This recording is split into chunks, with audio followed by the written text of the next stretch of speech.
Hello બાળમિત્ર, મારું નામ છે ક્રિશા। આજે આપણે ધોરણ 8માં સેમ 1 વિષય હિન્દીમાં પાઠ છે 9મો મમતા, જેનો અભ્યાસ કરીશું।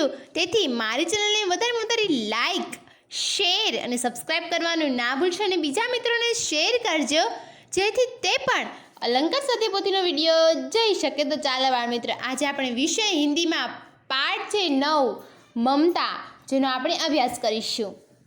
તેમાં પ્રશ્ન નંબર 1 વિકલ્પો છે। તો પહેલામાં આવશે બી, બીજામાં એ, ત્રીજામાં સી, ચોથામાં બી, પાંચમામાં ડી, છઠ્ઠામાં બી। प्रश्न 2 रिक्त स्थानों की पूर्ति कीजिए। पहलाમાં रोहतास, બીજામાં अष्टकोण, ત્રીજામાં पीलापन ने चौथाમાં अनंत। प्रश्न 3 सही और गलत का चिन्ह कीजिए। पहलाમાં खरू, બીજામાં खोटू, ત્રીજામાં खरू, चौथाમાં खोटू। प्रश्न 4 पर्यायवाची शब्द लिखिए। पहलाમાં निर्दय, બીજામાં प्रदेश, ત્રીજામાં कपट, चौथाમાં कृत्रिम, પાંચમામાં કિલા, છઠ્ઠામાં જર્જરિત, સાતમામાં रिश्वत અને આઠમામાં બેચેન। प्रश्न 5 विलोम शब्द लिखिए। पहलाમાં असंभव, બીજામાં अपमान, ત્રીજામાં प्रेम, चौथाમાં अर्वाचीन, પાંચમામાં छोटा, छठ्ठाમાં मित्र, सातमाમાં अंत, आठमाમાં अस्वच्छ, नौमाમાં अनर्थ। प्रश्न 6 भिन्न भिन्न कालों में परिवर्तन कीजिए। पहलाમાં આવશે जवाब सुबह होने पर हिना अपने बेटे को साथ लेकर उद्यान में जाएगी। बीजामा प्रिया का गृह कार्य जल्दी समाप्त हो जाएगा। त्रीजामा हर्ष ने आज उपवास किया था। चौथा तेनालीराम के बारे में अनेक कहानियां प्रचलित थी। पांचवा मनोज अक्सर जागता रहता है। प्रश्न 7 शब्दों के अर्थ देकर वाक्य में प्रयोग कीजिए। पहलाમાં આવશે दर्द અને पीड़ा, वाक्य बनशे आपकी औषधि से मेरी वेदना दूर हो गई। बीजामा रिश्वत, वाक्य बनशे हमें उत्कोच लेने वालों के खिलाफ शिकायत करनी चाहिए। त्रीजामा पुराना अथवा फटा हुआ, वाक्य हमारे देश में कई ऐतिहासिक इमारत आज भी जीर्ण अवस्था में है। चौथामा अत्याचारी, वाक्य बनशे हमें आतताइयों से डरना नहीं चाहिए। पांचवा पुत्री, वाक्य बनशे शकुंतला मेनका की दुहिता थी। प्रश्न 8 अर्थ देख कर वाक्य में प्रयोग कीजिए। पहलाમાં આવશે लड़ने के लिए तैयार होना, वाक्य पुराने जमाने में छोटी छोटी बात पर तलवार खींची जाती थी। बीजामा प्यास लगना, वाक्य बनशे तेज धूप के कारण मेरा गला सूख गया। त्रीजामा क्रोध व्यक्त करना, वाक्य बनशे मित्र की बकवास बातें सुनकर उसने अपना होठ काट लिया। चौथामा झगड़ा करना, वाक्य पति पत्नी में बात बढ़ गई तो तलाक की मोहब्बत आ गई।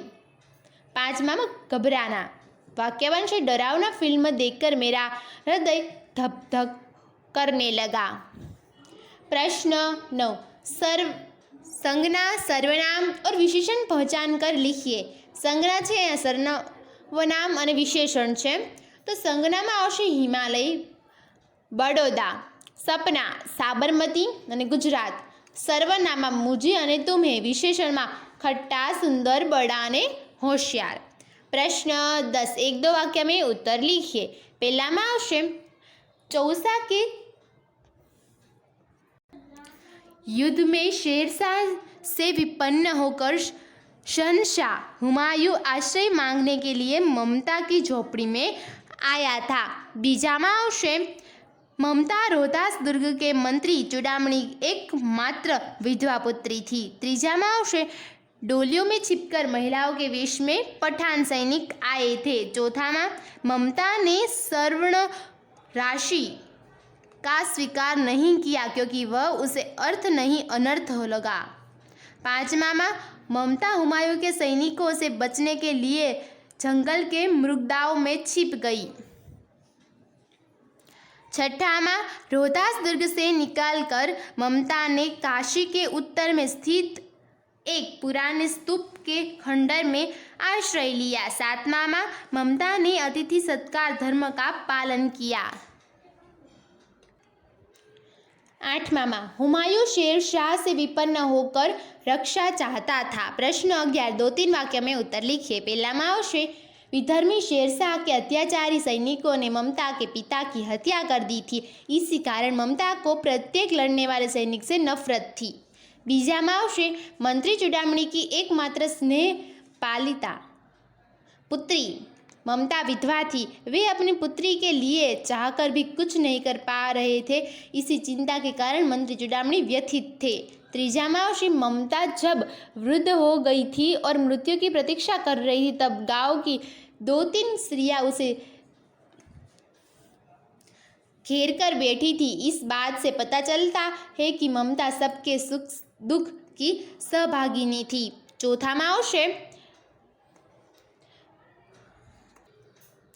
उत्कोच के बारे में पिता का मंतव्य था कि वह आपत्ति के समय पुत्री के काम आएंगे। पुत्री के दृष्टिकोण से पिता द्वारा लिया गया उत्कोच एक ब्राह्मण के लिए अनर्थ है। 5वां माह से घोड़ी पर सवार होकर पथिक ने मिर्जा से कहा कि मैं उस स्त्री को कुछ दे न सका, इसलिए यहाँ एक पक्का मकान बनवा देना, क्योंकि विपत्ति के समय मैंने यहाँ आश्रय लिया था। 6ठा माह से अष्टकोण मंदिर के शिलालेख पर ये वाक्य लिखे थे। सातों देश के नरेश हुमायूं ने एक दिन यहाँ विश्राम किया था। उनके पुत्र अकबर ने उनकी स्मृति में यह विशाल गगनचुंबी मंदिर बनवाया। प्रश्न 12, सविस्तार उत्तर लिखिए। पहला माह से जवाब। काशी के उत्तर में धर्मचक्र विहार है। इन विहारों को मौर्य और गुप्त सम्राटों ने बनवाया था। वह खंडहर बन गए थे। उन भवनों के शिखर खंडित हो गए थे और अब वहाँ घास उग आई थी। ऐसी हालत में भी वह टूटी दीवारों और ईंटों में भारतीय शिल्पकला की भव्य झलक देखी जा सकती थी। इसे ही प्रसाद जी ने ईंटों से ढेर में बिखरी हुई भारतीय शिल्प की विभूति कहा है। बीजा माह से हुमायूं ने विपत्ति के समय में ममता के घर में आश्रय लिया था। इस कारण उसने अपने सैनिक को आदेश दिया था कि ममता के लिए एक पक्का घर बनवा दे।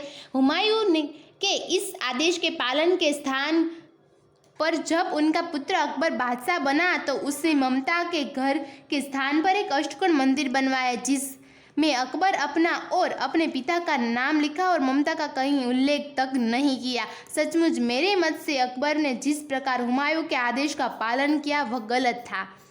तीजा माह से चौसा के युद्ध में शेर शाह से विपन्न होकर हुमायूं जब आश्रय की खोज में था, तब ममता ने उसे विश्राम करने के लिए अपने घर में रहने दिया। हुमायूं की मृत्यु के बाद जब उनका पुत्र अकबर बादशाह बना, तो उसने ममता के घर के स्थान पर एक अष्टकोण मंदिर बनवाया। यह मंदिर अकबर ने अपने पिता की याद में 47 वर्ष बाद बनवाया था। चौथा माह से ममता रोहतास दुर्ग के मंत्री चूड़ामणी की पुत्री थी। वह एक विधवा थी। ममता को धन की कोई लालच नहीं थी। उसके पिता जब रिश्वत लाते हैं तो ममता उसे वापस लौटा देती है। ममता को ब्राह्मण धर्म और हिंदू धर्म पर पूर्ण विश्वास थे। ममता रोज गीता का पाठ करती थी। अतिथि सत्कार को ममता अपना धर्म समझती थी। इसी कारण हमेशा दुखी व्यक्तियों की मदद करने के लिए तैयार रहती थी। इसी कारण वह गांव के स्त्रियों में लोकप्रिय बन गई।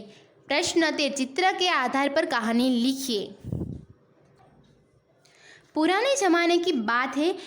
उस समय यातायात के साधन बहुत कम थे। जिसे भी कहीं जाना हो पैदल ही जाना पड़ता था। इसी तरह एक वृद्ध महिला भी एक गांव से दूसरे गांव चलकर जा रही थी।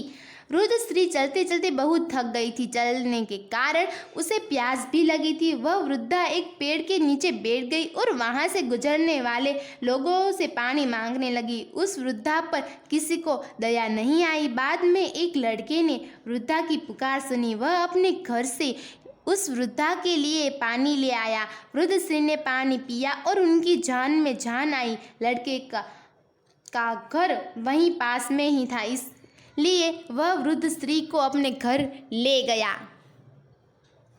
और स्त्री को आराम करने के लिए खटिया बिछा कर दी। वृद्ध स्त्री बालक से बहुत प्रसन्न हुई और कहने लगी कि तुम बहुत अच्छे बच्चे हो।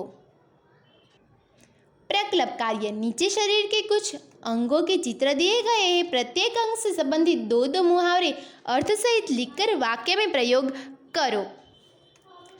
અહીંયા આપણે પહેલું ઉદાહરણ આપેલું છે અને વાક્ય પણ આપણે ઉદાહરણમાં આપેલું છે। હવે બીજું આપણે કરવાનો છે આંખે ફેરના ઉપેક્ષા કરના અને વાક્ય બનાવવાનું છે કે બુરા સમય આને પર સ્વાર્થી મિત્ર આંખે ફેર લેતે હે। હવે આ કાનનું છે આપણે વાક્ય બનાવવાનું છે પહેલું तो कान देना એટલે કે ध्यान से सुनना એનું વાક્ય બનશે हमें बड़ों की बातें कान देकर सुननी चाहिए। બીજું આનું વાક્ય બનાવવાનું છે કાન बड़े करना એટલે કે सावधान होना વાક્ય બનશે अंधेरे कमरे में किसी की सुन कर मेरे कान खड़े हो गए। હવે છે અહીંયા માથું આપેલું છે એનું પહેલું બનશે આપણે सिर नीचा होना लज्जित होना वाक्य बनશે लड़के के बुरे कामों ने पिता का सिर नीचा कर दिया। बीजू वाक्यનું બનવાનું છે सिर उठना बगावत करना राजा कमजोर हो तो हर कोई सिर उठाने लगता है। અહીંયા હાથ આપેલ છે આપણને તો એનું બનાવવાનું છે પહેલું વાક્ય हाथ मलना पछताना वाक्य अच्छा मौका गवा दोगे तो हाथ मलते रह जाओगे। बीजू वाक्य हाथ फैलाना मदद मांगना हमें किसी के सामने हाथ नहीं फैलाना चाहिए। तो बाल दोस्तों आ साथे આપણો નવમો પાઠ છે હિન્દીનો એ પૂરો થાય છે અને આવા બીજા નવા વિડીયો જોવા માટે મને કમેન્ટ કરી જરૂરથી જણાવજો।